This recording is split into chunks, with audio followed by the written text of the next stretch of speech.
এই দেখো রুটি খাচ্ছে কিভাবে, পুরো গোটা রুটি খেয়েছে। মানে তেলে ভেজে দিয়েছি বলে তাই।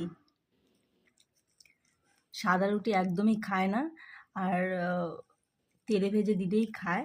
আর আজকে খেলো অনেকটা, খেয়েছে, কারণ যেহেতু তেলে ভেজে দিয়েছি, আর কম তেলে ভেজে দিলেও খায় না। ডাক্তার যদি কোনোদিন শুনেছে ওকে তেলে ভেজে রুটি দিয়েছি, তাহলে ডাক্তার আমাকে এমন বকুনি দেবে, তার ধারণার বাইরে। আগেও অনেকবার বকুনি খেয়েছিলাম দুটো একটা জিনিসের জন্য। তো এই কথাটা শুনলে বকুনি দেবে। সবসময় দেই না যদিও বা, আজকে অনেক মাস পরে দিয়েছি, তো তার জন্যই দিলাম। তাও খাচ্ছে কীভাবে দেখো, রুটি খেতেও জানে না, ঠিক করে খেতে পারে না, সব কিছু চেটে চেটে এখনও খায়। 1.5 বছর হতে চললো, তাও চেটে চেটে খাবার খায়, ভাত খায় চেটে চেটে। রুটি এখন কি করবে, শক্ত জিনিস এখন